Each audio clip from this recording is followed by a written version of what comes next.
Thank God it's Friday because your paycheck is finally here. Welcome back to another episode of the Paycheck. I'm your host, Justice. I used to be Pay, and this is one of the podcasts of all time, and definitely another podcast that the internet needed. Now, today I'm going to talk about a few things.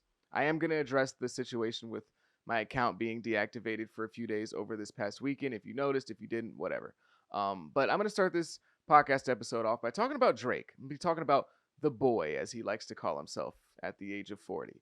Um, Drake is he's just a great content, leech. Not like he's the leech, but like he's a great thing to leech off of. Like Drake content has to be top 5 easiest content forms to make right now. Like I promise you, like a lot of us content creators, I say us because I'm in on it too. A lot of us, we do owe a lot to Drake in a way. Not like we owe him anything, but like he is part of the reason why so many people watch our content, because going back all the way to last year 2024 with the beef and all that whole situation, so many people really made a career off of Drake. And it's not just, the people who were glazing Drake. It's not just the people who love Drake so much and they were defending Drake and all the Drake fans were loving them. It's the people that were hating on him as well. A lot of people really got a very good kickstart in their career from hating on Drake. And honestly, I don't find anything wrong with that. I mean, we're all making content. If you hit, the jackpot, or if you blow up off of certain content, do your thing, bro. I'm not hating on that. I'm just saying that that is the case for some creators on this platform or any platform. A lot of people really did come up off of Drake hate. I wouldn't say I was hating on Drake, like hating just to hate. I think I was critical of Drake throughout the beef, but I didn't really get to that level of just hating on Drake to where you come to my profile and if you're a Drake hater, this is where you want to be. This is the stuff you want to hear. He's going to tell you everything you want to hear, and we're going to follow him because of that. I feel like if I would have got a little bit more into my Drake hating bag, then I probably would be doing a little bit better today than I am now. I feel like maybe I wouldn't be working a job right now if I would have got if I would have got a little bit more into that Drake hater bag, but everyone, even still to this day, really is just milking Drake for content. He's amazing, amazing content. There's such a thirst for Drake related stuff right now, whether you're on the good or bad side. Now, Drake is the most popular rapper in the world, and he has been for like a decade now. So, it's been kind of the norm to have Drake as one of the main topics of discussion in hip hop. Like, duh, you're gonna talk about the biggest guy, but like really, again, over the last year since this whole beef happened, it's become even bigger. It's really its own genre. Like there's rap content, there's rap commentary videos, and then there's Drake commentary videos, because that really is its own subgenre of content at this point. There are entire pages where they're making 20-minute videos on Drake damn near every day. And it works because people are genuinely interested, because to me personally, I think Drake as a character is so interesting. And I think a lot of people feel that way as well, even if they don't like him. I think he's so interesting. He's the first rapper to be this popular for this long. Like other rappers have been as popular as Drake is now, but not for this long, not for over a decade. He's also pushing 40 and he's still the number one guy in the genre. And it's not like he's, popping in and out, like Jay-Z kind of later in his career where he drops an album here, goes away for a minute, comes back. And you always know what Drake's doing. He's always posting on social media what he's doing. He's streaming live on Kick sometimes. Like Drake really is everywhere. Drake is everywhere and Drake is everything. When we're talking about rap, everything can kind of connect back to him in a way. And I think he's just a very interesting character. It feels like he doesn't really want to age, or at least he doesn't want to age like on his own in a way, which sounds weird, but I'm like, you know what I mean? Like he's not making more and more mature content as he gets older. He's still making music for young people. Young people are growing up now. There's 15, 16, 17-year olds who, their favorite rapper might be Drake, or Drake might be one of their top guys, and he's been around their entire life. They don't know anything outside of Drake. Drake's kind of like LeBron for rap for these guys, where like I'm an NBA fan. There hasn't been a single NBA season that I've watched without LeBron. There hasn't been a single NBA season that I've been alive for, a full season, without LeBron. Like, so, these guys are, at least I don't think so. Maybe, I don't know. I don't think so. But like these guys, Drake and LeBron, are just so synonymous with their space that it really becomes like a cult of personality. And so there's a lot of content creators, specifically the people that don't like Drake, who like damn near watch everything that he does and they make content about it. And it's like, you know, at the same time, you can be like, oh, well, if you don't like somebody so much, why do you keep making content about them? And then it's like, okay, well, there's monetary incentives to do so. But also at the same time, Drake just does a lot of content worthy stuff. Like Drake does so many things where you're just like, if you don't like him, like if I really had like hate in my heart for Drake, there's so many things that he does where I could be like, this lame ass. Like, bro, this dude is so whack. Like every day he does something like that. Whether it's a post, whether it's trying to buy the Tupac Death Row chain, whether it's buying Pharrell's jewelry, doing the AI stuff during the beef with Tupac and Snoop Dogg. There's so many different things. Even if you wanted to go super far and be like his nail painting, which honestly, who really cares about that? But there's so many different things you can say about Drake. Him going on stream with Aiden Ross, him hanging out with XQC. There's a lot of different things to attack when it comes to Drake. So at the same time of like it being like, all right, it's kind of ridiculous the way that people just constantly talk about Drake, even if they don't like him. But he's giving them reasons to. It's not like he's just living a normal life where it's like, if you're a Kendrick Lamar hater, you might have certain talking points about Kendrick. Oh, he doesn't do this, he doesn't do that. But you can't make a Kendrick hate video every single day because he doesn't give you that content just by, being kind of private. Drake is open and outward, and, he just does a lot of things that are very, very much attack worthy more times than not. So it's like, right now, the thing that's going on with Drake is really the lawsuit. That's the main thing that's been going on with Drake over the last year or so. And people are constantly talking about these updates. They're giving updates. Oh, well, Drake just did this. This just happened. This just happened. This was added. This was taken out. And it's like they're just waiting for stuff to happen with Drake. But at the same time, this is newsworthy stuff. These are things that are very much deserving of being talked about. They're impactful things. So it's like, yeah, it's a lot to talk about Drake all the time, but at the same time, it's relevant. It's relevant and it's reasonable. Now, when people start doing stuff where they're like, talking about him showing up to family court and why that was, oh, does Drake have another kid? Is his baby mama trying to get more money? When we get to that point, it's like, all right, you're doing too much. But for the most part, everything he does really is content worthy. He is the greatest content cow of all time in the history of rap. I could literally, I promise you, I could make a Drake video every single day, have it be 25 minutes, and it not just be me waffling. Like, there's legit something to talk about there. And so, as a content creator, I appreciate that. You know what I'm saying? He putting a little extra money in my pockets. I still make Drake content, not as much as I probably could, but like, he does put a little money in my pocket. So when you see me talking about Drake, just look the other way, bro. All right, just look the other way because it works. It really, really does. And then, one of the latest things has been the Bobby Altoff situation. People talking about that and the conversations surrounding Drake there. And it's like, well, why doesn't Drake do hip hop media? And that's kind of a contentious conversation, not like super, but like still people are talking about that and bringing that up as a point to, attack Drake or go against Drake. And it's like, personally for me, I understand why he doesn't do hip hop media, at least why he hasn't as of recently. There's nothing positive for him there. There's no positive outcomes from him doing rap media, right? Everyone thought he lost the beef. Everyone thinks he's a sore loser. Everyone thinks these things about Drake. And while it would be like the honorable thing to face these allegations head on, talk about what was going on in the beef, talk about the allegations that he made, talk about the allegations that Kendrick made, he doesn't have anything to gain from that.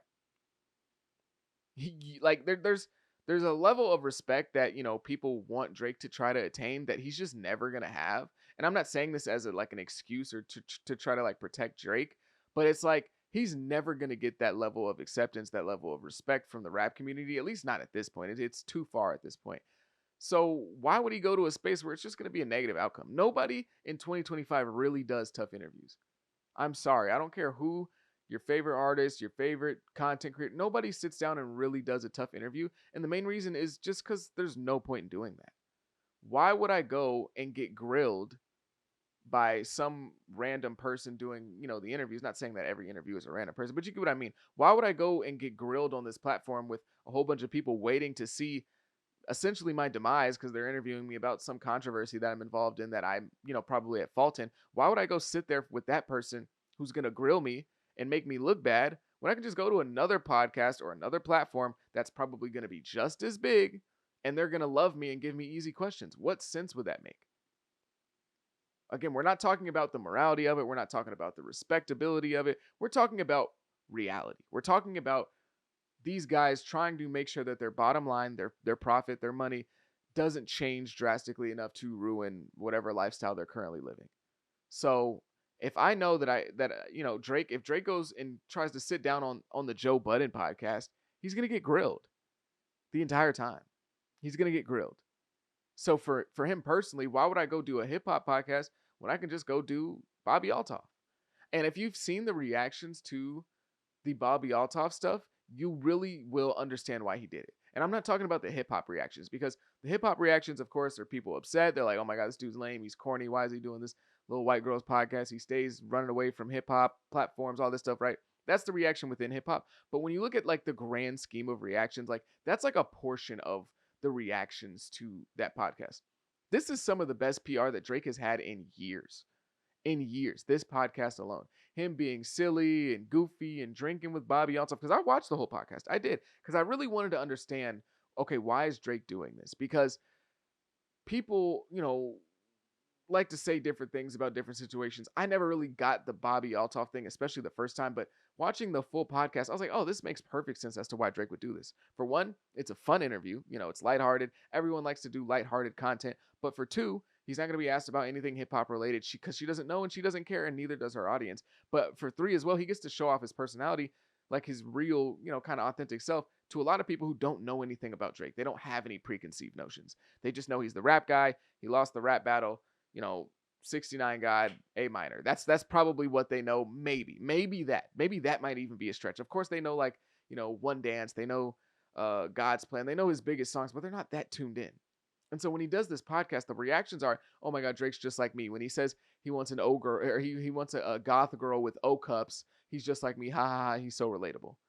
When they're, joking about him being sassy and all this stuff, like if you go and read, at least when I first watched the podcast, I don't know, it might be different now. When I read the comments to it, the entire comment section was positive. That was the most positive Drake comment section I might have seen in my life. Because no matter what it is with Drake, there's always going to be yin and yang. There's always going to be pushback. There's always going to be people, because, he's a very polarizing character. And not only is he a very polarizing character, he's the biggest character in the genre. So when you're naturally very, very polarizing and you're also very, very big, no matter what you do, people are going to be split. You could be feeding the homeless. You could be saving kids from drowning. And there's still going to be people who are, mad at you for doing it. And I'm not saying that Drake is perfect, but you get what I'm saying. But this entire comment section is just positive. Drake's such a diva. Ha ha ha. Oh my gosh, I love Drake. No matter, why does everybody hate Drake? Why does everybody say these negative things about Drake? He's such a good, fun, lighthearted person. Like the entire comment section is just positivity. And that's the actual reaction, because for as big as hip hop is, it still is a bubble. And there still is a world that exists outside of hip hop that knows of it, but they aren't very tuned in, and they're blocked out to, the inner workings. They might not know some of the things that people are mad at Drake for. They might not know some of the possible allegations that people are giving Drake, or they might not know some of the character flaws that people say he has, getting with people's girls, or certain, culture vulture. They don't know anything about that. They just know that's the rap guy. That's the guy that made One Dance. That's the guy that, they might know he dated Rihanna if they're, around my age or a little older. They might remember some of the stuff with Lil Wayne, but they don't really know him. So when he goes on Bobby Altoff, this is him introducing himself as a person to these people, and they're becoming attached. And I guarantee you, these people who didn't really care that much about Drake, they knew him, but they didn't really care. Maybe their favorite artist is, Bad Bunny. Maybe it's Taylor Swift. Maybe it's Morgan Wallen. Maybe it's these other huge musicians that they don't really listen to rap. They just see, a funny guy, likable dude. And you can say, well, why doesn't Drake just like show his personality off when he goes and does like a favorable hip hop podcast or a hip hop interview? He could do a hip hop interview, with somebody who's really a really big fan of him, like Rory and Mal, or Mal from Rory and Mal, I should say, or, Academics. Academics would love to interview Drake, and it would be a softball interview. He'd ask tough questions, but he wouldn't really try to press Drake. He would try to give Drake as much bail as possible and give him. But at the end of the day, the reaction to that's going to be majority negative, because guess what? All those people that I talked about that watch Bobby Altoff's podcast, or are fans of Bobby, or think she's pretty cool, they're not watching an Academics podcast. And they're damn sure not watching Rory and Mal. And I'm not saying that because Rory and Mal are, they have a bad podcast. That's not my point. I'm just saying, different strokes, different folks. They don't really watch that stuff. So it's a much more niche, environment to be in. While being on something like Bobby Altoff, that doesn't, potential to hit mainstream news. Like outside of just Hip Hop DX, Kirko on Twitter, NFR podcast. I mean, like these huge, I mean, like TMZ, these huge, media corporations, media conglomerates who might be a bit more tapped into that than an academics interview. Not saying an academics interview can't go viral, but you understand what I'm saying. The positive results of doing a hip hop interview with somebody that doesn't like him is obviously very, very much, there's not much positive there. And then if you do a hip hop podcast with somebody who does like you, well, it's already going to poison the water. Everyone's going to say, bro, he's just a glazer. Like, this is just a glaze-a-thon. Nobody wants to hear this. Somebody asked Drake the real questions. Nobody's going to be happy with that podcast, and he's not really going to gain much from that. His fans might be cool with it, but he's not really going to gain anything from that. Going to Bobby Altoff is actually a genuine gain for Drake. It humanizes him a little bit because, again, these people, they're playing a game of telephone. He says something, then they say it, then they say it, and then they're like, oh, so they're hearing these things about Drake, but they can't confirm it. They don't know that much. They don't know what's going on. They don't know why Kendrick's mad at Drake. They don't know anything. They just know people are being really, really mean to Drake right now. They're being really, really rude to Drake. Everyone hates Drake. And I watched his podcast with Bobby, and he was nice, and they had a good time, and it made me laugh. Why are you guys so mean? That's what they, like, unironically, that's what they saw. So when people talk about this, Drake not doing hip-hop media thing, I think they're missing the bigger picture. They're looking at it from the guise of a hip hop fan because the hip hop fan wants Drake to get back on his horse and fix his PR and say, nah, I went at it like this and this is why, and address all these things that people are saying. And culture vulture, nah, culture vulture because I did this. And, they want him to kind of get into that and really try to break down these issues that people have with him. But that's just not beneficial for Drake's career because like everyone has always said, he's a pop guy as well. He's not just a rapper, he's a pop guy. Some people even say he's just a pop guy. But in order to be a pop guy, you have to be popular. And him doing hip hop media does nothing for his popularity right now. He already is the top of the top in rap. There's nothing to gain from doing a hip hop interview except for a little bit more respect from rap fans. And obviously Drake really just doesn't care about that right now. That doesn't affect him. That doesn't affect how he sleeps at night. Maybe it does, I don't know, but that's not the idea he's portraying in the way that he moves. So that's why, if you're asking, why does he do Bobby Altoff? That's exactly why. But yeah, Drake is also he's the goat of content farming and rap. I can content farm anything off Drake. So shout out to Drake for that. Yeah, I will be making more videos, whether it's positive or negative. It's up to you, Drake. That sounds like a threat. It's up to you, Drake. Like I'm gonna, I don't know, kidnap him or something. But nah, like I'm gonna be quite frank. Like there's nobody whose name that I can put in the title more than Drake that I know at least I'm gonna get some decent views. Some decent. If I put Drake's name in that title, I'm walking away with something. It might not be crazy blow up, but I'm walking away with something, bro. But yeah, let's move on to the next topic, and that's gonna be the channel situation. So my channel was deactivated over the weekend, and I'm gonna be quite frank, I got hacked. Looking back on it, it was incredibly stupid, but let me explain to you the full story so you can understand what happened, because it's like, I'm not crazy, right? I'm not a complete idiot. I'm an idiot, but I'm not a complete idiot. Excuse me, sorry. So what happened was, right? I got to start a few weeks ago, or whenever the last Paycheck podcast was, I did an episode where I talked about Kick as a platform. And I talked about how, disappointed I was with Kick because, and this was before even, the Raja Jackson situation, which is nuts, which, I mean, you can't really blame them that much for, because like that just kind of happened. And then the French streamer where the French guy died or whatever in the crazy marathon thing. This happened before those two things. But I was just talking about Kick and how it really had a big potential for growth as a platform, just because of the way that it was laid out in comparison to Twitch. Because for one, Twitch is damn near a monopoly on the streaming world. And I was just like, Twitch is a place where if you're not in the good boys club, you might get treated unfairly. And I think that a lot of people knew that and a lot of people felt that. And also Kick isn't like Twitch isn't the friendliest. to creators in terms of like really being creator focused with profit and all that stuff. And Kick had that. Kick was a 95-5 split on subs. Kick was also literally giving money to creators just to stream on there. They have an hourly program.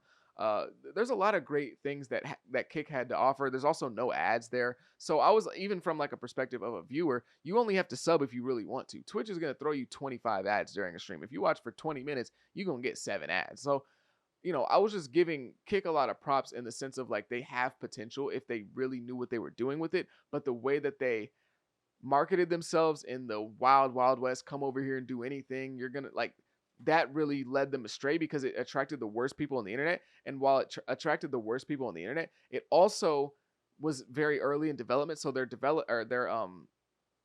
monitoring team isn't that great, or it wasn't going to be that great, especially in the beginning. They're not going to be able to monitor everything, take stuff down, move things down. But they also marketed the light just went out. They also marketed themselves in a way that was like, come over here and just do everything to your wildest imagination. I don't know why that light keeps going out. It's making me upset. But yeah, and I talked about that, right? And I talked about why Kick was disappointing to me because it had potential. And it gave streamers leverage in negotiations, because if you're in negotiation with Twitch and maybe you're, DDG and you're not Kai Cenat, you're still really big, but you're not Kai Cenat, you now have a little bit more leverage if a platform like Kick exists and it's viable and it's not looked at as this gross site where weirdos exist. But, that's kind of the reality of the situation. So I made that video. I didn't think anything of it, right? I get an email from Kick, right? It has their logo, nice little format, nice little layout. And they're like, hey, yeah, they didn't say anything directly. They were like, hello, blah, blah, blah, blah. We're reaching out because we want to discuss some possible, arrangements, some possible content situations, maybe a deal, or not a deal, but like, it was like something about, let me see. I can just pull up the email. I don't know why I'm trying to, use my memory like I'm an elephant when I can just pull up the email. Hold on. Give me a second. Because this literally just happened a week ago. So it's still going to be fresh in my email box. And I didn't delete it because I just wanted to, I don't know. So let me see. Let's go back to August. This happened like August 29th. Let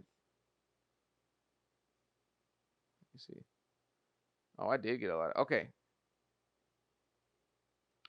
All right. So yeah, they were like, yeah, this arrives from the Kick partnership group. We appreciate all your posts, energizes people. That's something meaningful to us. What we propose is some sort of content collaboration, demos or mentions, and then like possibly collaborating through exclusive opportunities, market intelligence, blah, blah, blah, blah, blah. Just a bunch of buzzwords, right? So in my head, I'm like, they must have seen my video, which makes sense. That did make sense. And I'm like, okay, I want to see what they're going to say, because I think this, I love making content. So I'm ready to bring something to y'all. I'm like, ooh, Kick's just hitting me up after I make that video. What are they going to say, right? So I'm like, yeah, like what are you proposing? And then they're like, hey, yeah, by the way, in order to proceed with this possible negotiation, you're going to need to sign an NDA. And so in my mind, and I'm getting this email while I'm at work. So I'm not home, and I'm like, I'm not going to open an NDA on my phone. Like, what? So I'm like, NDA? I'm thinking to myself, like, oh boy off Back on Fig, what's his name? T-Rel. Like when T-Rel saw academics and he said, oh, it's movie time. That's what I was thinking. I'm like, oh, I got the content now. Oh yeah, let me get this NDA. I'm not gonna sign it, but I'm gonna read it. I'm gonna get on my podcast. I'm gonna tell you, oh yeah, Kick is trying to do this. This is what they're offering creators. I was gonna blow up the spot. I was gonna blow up the whole scene. All right. In my mind, I'm playing this all in my head. I'm like, oh, it's movie time. It's movie time, baby. I'm about to go live and just talk about all this. I can't wait to bring this content to my people, right? So I'm like, cool. I go home. This is Friday. This is the same day that 2K came out. So while I was, ready to go home and play 2K, it was a 3-day weekend, I was also thinking about this NDA and what type of content I could make from it, right? So I get home. First thing I do is jump on 2K. I'm sorry. I'm making my player. I'm getting my build right. And, I'm thinking about the NDA, but I'm not thinking about it. I'm thinking about it, but I'm not thinking about it, right? So I'm playing my game. I'm also on my email. And so I'm looking at my email and I go to the NDA. So I'm talking to my friend. I'm like, I'm about to open this. I'm about to tell you what it say. I click on it and it doesn't open. And I'm like, okay, it's not opening. It's not letting me, type in there's like a code that you're supposed to put in order to open the document. It's not letting me type in the code. I'm like, whatever, that's weird. I just go on about playing the game. I'm playing the game. I got my headset on. I'm not paying no attention, right? So I'm looking again, and I'm like, let me try it again. I click on it again. Nothing happens. Like, that's weird. I don't know why I can't open this NDA. I even sent them an email like, I can't open this. Like, I'm like, dang, like I thought I was finna get the content. There's no content to be had here. I can't open it. So then I click on it and it like downloads an app, a DocuSign app. So I'm like, oh, it's a DocuSign, like cool, whatever. Like, I guess I'll have DocuSign on my computer, whatever, right?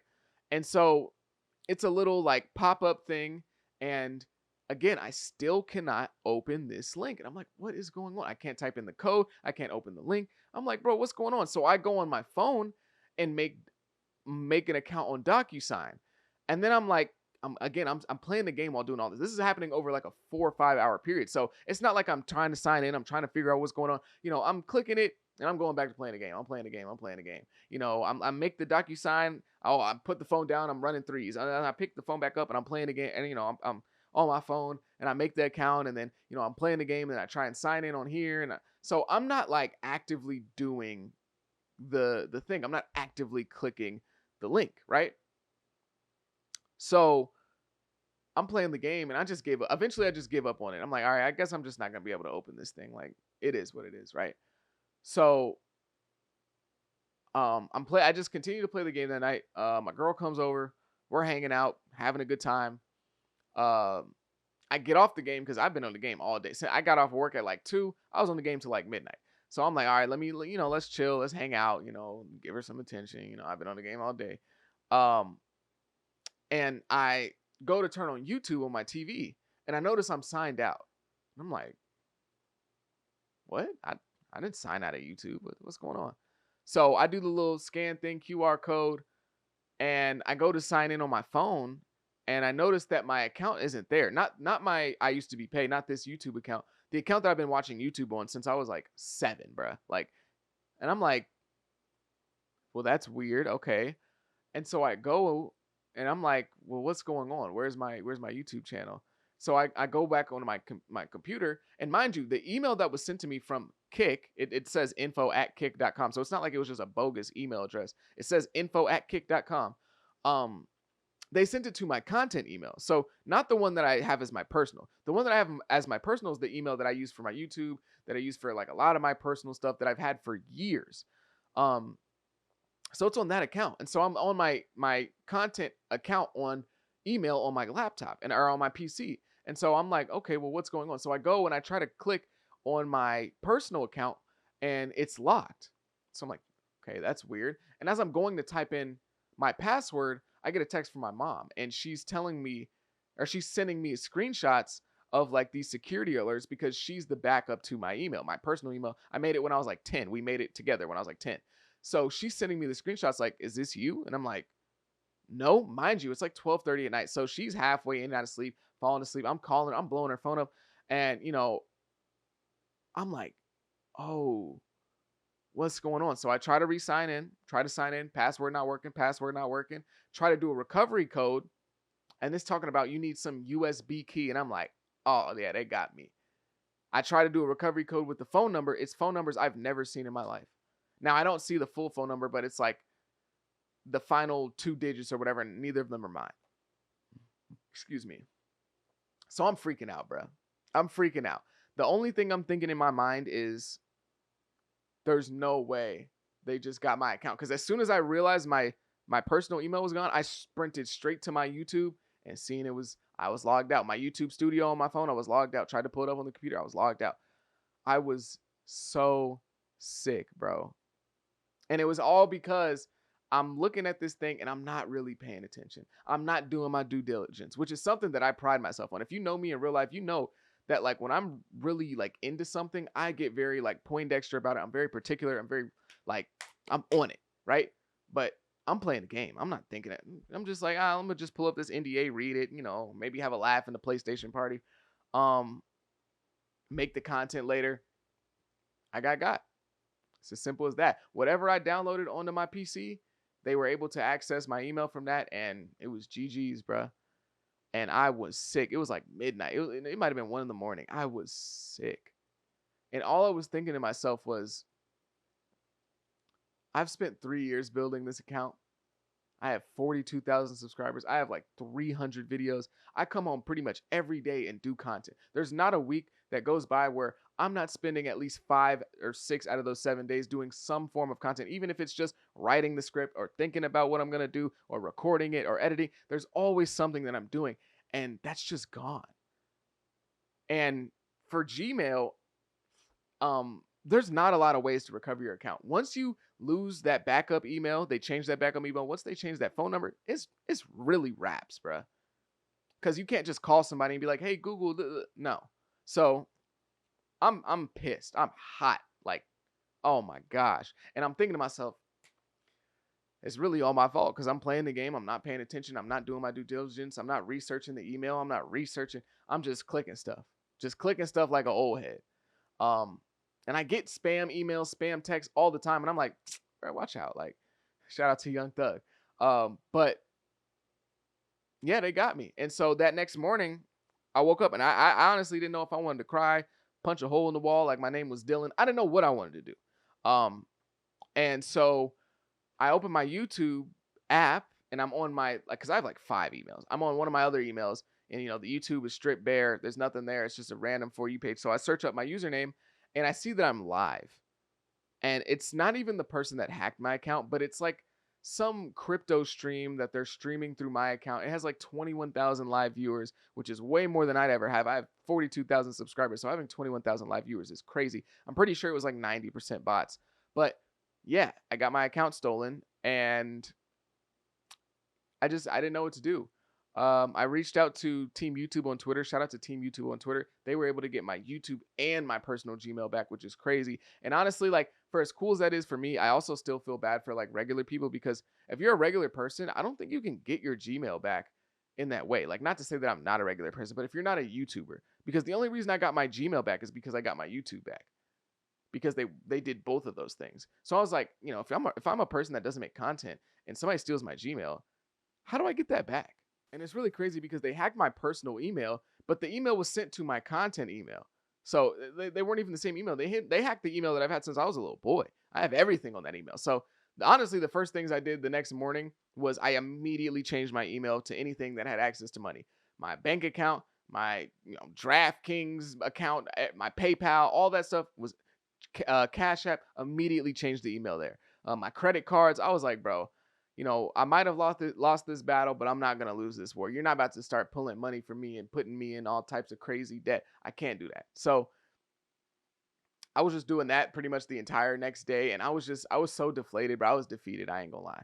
Losing my account for that short period of time was one of the nastiest feelings ever, because I really do put in a lot of effort.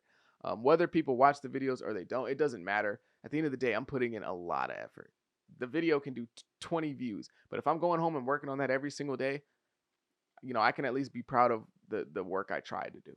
And so that was just really, really disheartening. And I'm so thankful to have my channel back. So thankful.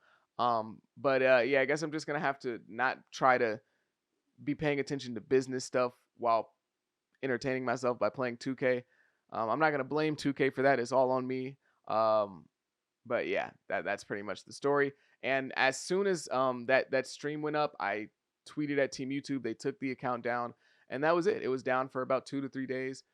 Filled out all the recovery form stuff, and thankfully got it back. So if you're wondering what happened to my channel over the last 3 days or so, you didn't see it, you want to know what happened, that's the story, bruh. I got finessed. I got finessed by some people pretending to be Kick with somehow an @kick.com email address. I don't know how that works, but yeah. Felt pretty stupid, but it is what it is. Let's talk about Young Thug. Young Thug, man, what a guy. This is one of the craziest hate trains I've seen in a very long time. I've seen tons of hate trains on the internet. I've seen Drake hate trains. I've seen Lil Baby hate trains. I've seen a lot. I've seen them all. I've seen a lot. I've seen a lot of online hate trains. This one's different though, because this is a strategic hate train. All right, the way that they're moving is Battlefield-esque. Okay, this is something that you see in a book, one of those like 48 Laws of Power books. All right, this is insane. So first off, they kind of let Young Thug put his own foot in his mouth for the last few months since he came home talking about snitching, rat, snitch, rat, right?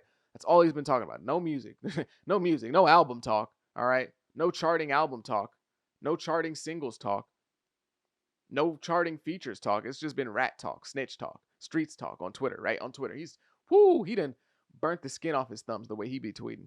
Um, so he's doing all that, and then we get the interrogation audio. And as a civilian, I don't see nothing wrong with what Young Thug did. I ain't got nothing against it. I don't care nothing about nothing. If you want to call it snitching, if you don't, I don't care. But I think we have to realize that this is a hit piece.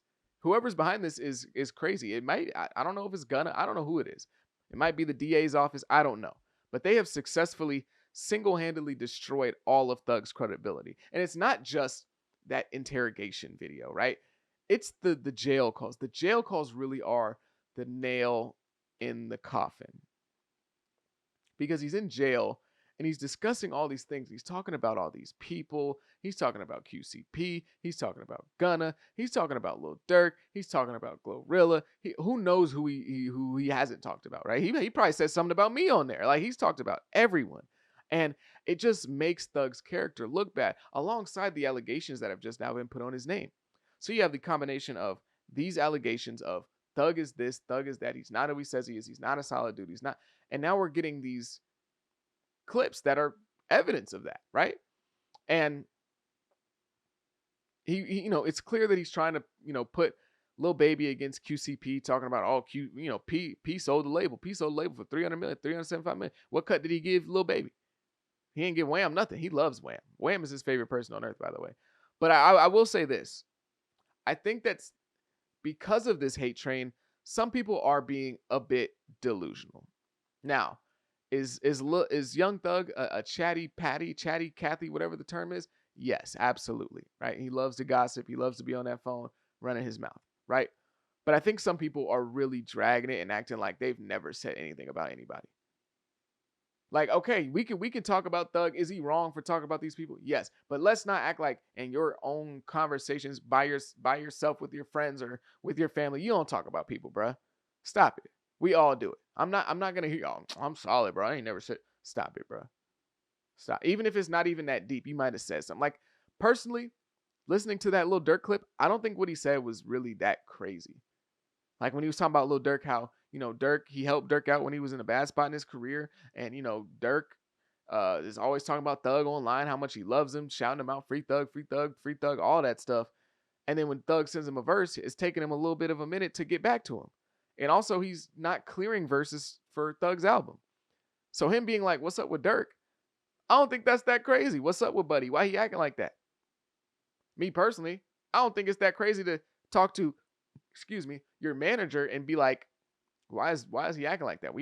I thought we was brothers. We cool. Like, I did a lot for you. I helped you out. You can't help me out. I don't think that conversation is crazy, but when it's within the context of he's talking about all these other things and now they're being heard by the public, it looks really, really bad, bro. It looks really, really bad. When he was talking about Glorilla and how she's ugly and he never would pursue her and all this and this, that's a bad look, bruh. Because why are you talking about that lady unprovoked? It ain't got nothing to do with you. She ain't got nothing to do with you. You in jail just running your mouth about this girl. And it's like, these again are conversations that people will have in real life. But when you're having these conversations and they come out to the public, it looks really bad. It looks really bad, especially when you're getting allegations of being a snake and not the YSL type. When you're getting allegations of being a rat, of being somebody who talks too much. When people come, see these clips, it looks really bad, bro. So I think that it's totally fine to talk about Thug and how crazy he looks with all these audios and talk about how he, he's not being really solid in the way that he was moving in jail on that phone. But at the same time, I think we do have to kind of take a step back from this bubble of the internet and really understand that this is a hate train. Not to say that some of the things aren't hate worthy, but I think we have to take a step back and acknowledge that this is a hate train so that we can move forward critically a little bit better. Because I'm seeing some takes where it's like, bro, I can't believe he's saying these things. And it's like, these are regular conversations. They're just not supposed to be heard by the world. Like he told the detective, don't let the world know. But yeah, like I don't feel like these are crazy. Most of them aren't super super crazy. Um, I do think he is trying to manipulate some stories or maybe try to put certain people against each other or something like that. But I just think that whoever's releasing these tapes really has it out for Young Thug, and it's nasty. It's nasty. These tapes are nasty because it's like I want to know how they're getting them, and even if they are available to the public, are you sitting through the entire call just to find a solid 2 minute clip to put out there and make Thug look bad? Which I mean, Thug's doing it himself by talking about all these people. I'm not saying talking about people is good, but like we all do it. But like this is just such a precise strategy of building hate for Thug online. It's really crazy. Everybody's in this we hate Young Thug, we hate Young Thug. And sure, you can call him a hypocrite, call him all these things, say he's this and that, but like this really is crazy, bro. It's crazy. Whoever he's made enemies with, they were not an enemy to make because they got Young Thug looking crazy right now. And more than anything, he's lost his you know credibility. Not just as a street dude, but as a solid dude. Thug had a reputation of whatever you think about him as a rapper, whatever you think about him as his fashion, the way he moves, the way he just does anything. No matter what you think, he's a solid guy. He's solid. He's done a lot for people. He's loyal to people. He's one of those guys that you can just depend on. And maybe all that stuff is still true, but that narrative is now completely shattered. It's shattered because he looks like he's on the phone, gossiping, telling people's business, talking bad about people that he's supposedly cool with, and just kind of being shady and shisty. And there's nothing that Young Thug can do about this right now. He can't stop these audios from coming out. They're recorded. It's over. The audio's there. All Young Thug can really do at this point is just shut his mouth. And really, more than anything, he's ruining a lot of his relationships. A lot of people are kind of like, man, I don't know if I can rock with Thug right now. Let alone off the allegations of the snitching, but just the stuff of like the way he just was moving. A lot of people might find that kind of weird. Now, me personally, I don't care. It ain't got nothing to do with me. I'm going to love Young Thug's music regardless. I'm going to be right there jumping around up and down when UI Scooty comes out. Hopefully, it's a great album. I don't care about none of this. This don't mean nothing to me. But I'm just talking about the narrative that's being built or the portrayal of his character right now. It's just really ugly. And if I was young Thug, if I was Wham, if I was Lil Baby, I don't know what I would be thinking right now. Like I feel bad for him because he's caught in the middle of this. Not only do we have the allegations of snitching, which you rode so hard against Gunna for because he snitched on Thug, but now you have him talking bad about your label and your label owner, and you have your label owner, you QCP been going in on Thug. He's just going crazy on him right now on Instagram. He even made his profile picture an AI rat Young Thug biting the cheese. So it's like two of these people who have been massively influential in your career and two people who you owe a lot to, not like in a weird way, but like you wouldn't be in the position that you're in right now without those two people, Lil Baby and Young Thug, Young Thug and QCP. And it's like, this is messing up his career. This is messing with what he's got going on. He just canceled his tour. He just, I don't know if his album has came out yet. It didn't come out when it was supposed to tonight. I'm recording this Thursday night, so we'll see early in the morning. But I might have to make a video on how Young Thug just completely bombed Lil Baby's release. He ruined it. And Lil Baby shouldn't have even been in this position in the first place because the only reason he's trying to drop an album, or he was going to drop an album around this time of year, was to crap on Gunna's album, to overshadow Gunna's album. And you doing all this for a guy who, I don't know how Wham feels right now. Hopefully they still got a good relationship because I like them two together. They cool. But like Young Thug right now, this is one of the greatest character assassinations I've ever seen in rap. Because in rap, you can do a lot of different things and it won't affect how people view you as a character, as crazy as that may sound. You can kill people. You might be able to rape people. You can do a lot of different things. You can say crazy stuff. You can assault random civilian. You can do anything in rap. You can be a Nazi on Twitter like Kanye. There's a lot of different things that you can do as a rapper. And of course, it'll be like an issue of people calling out your character, but it won't be like the majority thing.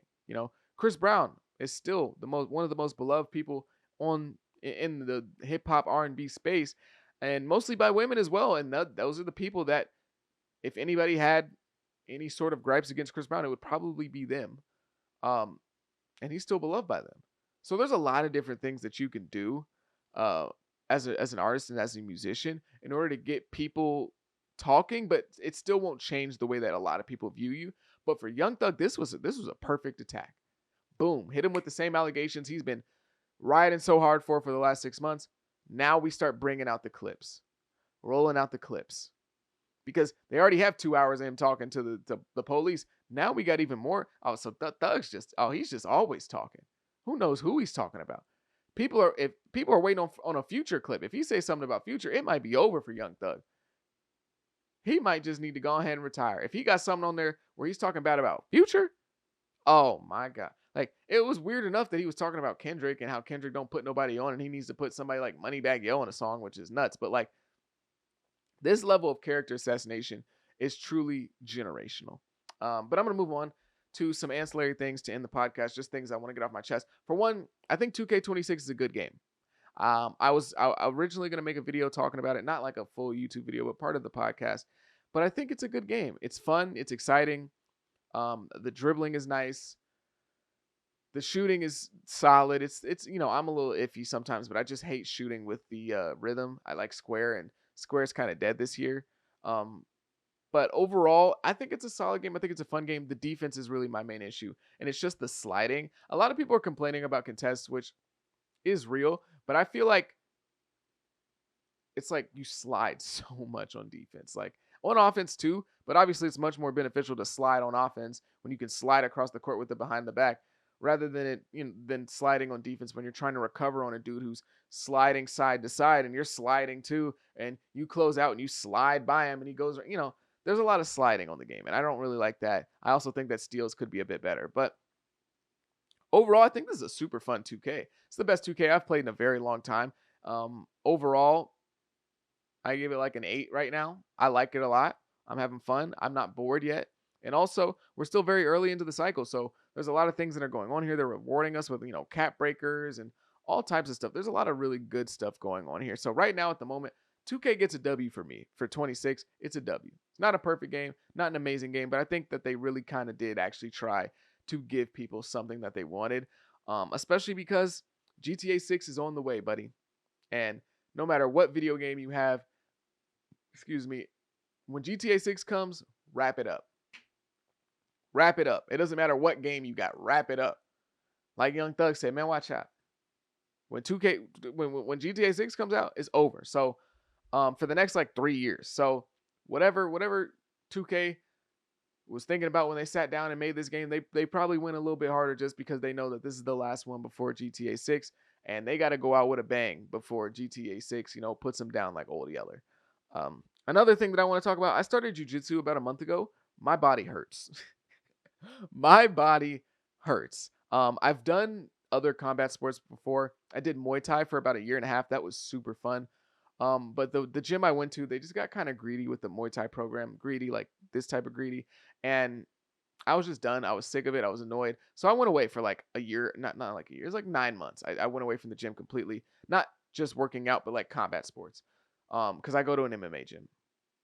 So, I was just lifting, doing my regular gym stuff. And, I just got the itch again. I got the itch to do some sort of combat sport, something to get me physical and active, and, also learning to defend myself a little bit better, because I can defend myself on the feet like decently, but like if somebody were to grab a hold of me, I would be cooked. Like if you grapple me, if we end up on the floor, I don't know what to do. So I thought that, oh yeah, jujitsu, right? I get to learn how to deal with grappling, people, pressure on top. It's so tough on your body, man. I like it though. It's a lot of fun. It's very technical, and it's very much strategy. It makes you think, especially with the gi on. If you have no gi, then like, I know some of you have no idea what I'm talking about, but like this thing, sorry, this is the gi, right? The little karate outfit thing. So when somebody has on this, it's a lot easier to control them, right? Because if I grab a hold of your sleeve, you can't really move that freely. Even if you're a lot bigger, stronger than me, if I have this, I have control over your body. But when you do jujitsu without that, and it's just like a shirt, like a t-shirt, rash guard's what they're called, but a t-shirt, you can't really hold on to somebody like that. So in the gi, you have to think a lot more. You have to be a lot more technical. You have to, make sure you're doing everything properly, because you can't really just muscle your way out of everything. Oh, I'm athletic. I'm gonna just do this. I'm gonna just try this, because I can hold on to you. I can hold on to you very easily. But without the gi, you can kind of be a little bit more free. So I've been mostly doing the gi to start off, and I just think it's a really fun thing. It's a really good journey. I probably will do like some small time competitions maybe one day, but I'm just learning a lot right now. It's a lot of fun, but man, am I in pain. My body hurts, my knee hurts, my back hurts, my neck hurts, my tailbone hurt. Oh, my tailbone hurts so bad, bro. I got like a single leg. Somebody single legged me really, really hard, and I just landed on my butt. My tailbone hurts. But it's really fun, and I would really recommend it to a lot of people, jujitsu, because it's just a fun sport to do, and also it does teach you a bit about self defense. Obviously, it's a sport at the end of the day, but it is still a martial art. And also, I think that martial arts in general, this is me just doing a little bit of a TED talk. They're really great for your mind. I think that if I ever have children, I don't have any if you didn't know that. But if I ever do have children, I think I will put them in martial arts at a very young age, and not like your regular karate, because everyone did karate when they were 6 and they got a little belt and they hit the little wood blocks. But I mean like a real martial art. And I'm not saying that karate isn't, but that style of karate, you know what I'm talking about. Um, because it just teaches you so much about life. Like me growing up when I was playing sports, I didn't have a lot of confidence. I was good, but I didn't have a lot of confidence, and I didn't have a lot of emotional regulation. I was up with the game when the game was up. I was up when the game was down. I was in hell. All right. I didn't have a lot of emotional regulation, and I think that doing Muay Thai, Jiu-Jitsu, it really humbles you and it makes you understand that losing is a process. Losing is it's gonna happen, and you just have to accept it. Because if you're not gonna accept losing in Muay Thai, in Jiu-Jitsu, in boxing, in wrestling, in Kyokushin karate, you're never gonna get better. You're just gonna quit, because you're gonna all you do when you first start a martial art is lose. That's all you do. And you have to be able to accept that mentally and understand that, okay, I'm losing, but it's okay, and I'm getting better, and I'm moving forward, and I'm establishing. It's a part of life. I'm gonna lose way more than I'm gonna win. I'm gonna lose way more than I'm gonna win in life. And I think that that's something that really would have helped me as a child, kind of regulate myself and stay cool and stay calm. And obviously that translates directly to sports because I used to play basketball, but even just in real life, it teaches you a lot. Like yesterday, when I went to jujitsu, I did 2 classes. I did the beginners class and I did the intermediate class. When I did the intermediate class, obviously I've only been doing it for like 2 months, a month. I was getting my ass kicked the whole time. We did like live rounds at the end. It was like five, five, five, 5 8-minute rounds. I got my ass kicked the entire time. I did not have any moments of success. I rolled. It's called rolling. I rolled for like 35 minutes. I maybe had success for a minute and 30 seconds of that 35 minutes. I got one submission that day. I got submitted like 12 times. I was getting just beat up constantly. But you know what I did? Oh, I got armbarred. Well, let me get up and start over again. Oh, well, I'm on bottom. I'm on bottom position. He has the mount again. Oh, well, he's in side control. I damn near can't breathe right now. His gi stinks too. But it's just so, it teaches you that you're going to lose. You have to, there's no way you can get better in a martial art without accepting losing at a certain point. Obviously, the top of the top guys, the Floyd Mayweathers, the Gordon Ryans, the John Jones, like they get to the top of the top and they don't lose anymore. And so, they kind of get out of that mindset of like, okay, losing is okay. But I think that that early learning in any martial art is really beautiful for maturing in life in general, because losing is a part of life. And being able to accept that and how you move on from that really is a very special skill. Somebody who can lose 15 times every single day, but get that one win at the end of the week, that's a special person. And still pursue it, that same thing. Because, people say pursuing the same thing over and over again is insanity, whatever, that quote, right? But like to be able to do the same thing and lose 10 times a day, but still keep going just to eventually see the light, not even walk through the door, but eventually see the crack of light. That's really remarkable. That really means a lot in terms of a person's character, at least in my opinion. But that's gonna be the end of the paycheck. I don't know. I got into a weird space there, but like, yeah, I'm tired. I need to go to bed. It's about to be Friday. Happy Friday, or it is Friday when you're watching this. But yeah, if you made it this far, I greatly appreciate you. Make sure you leave a like, comment, subscribe, do all those things. It helps me out a ton. I go by the name of Pay. Peace.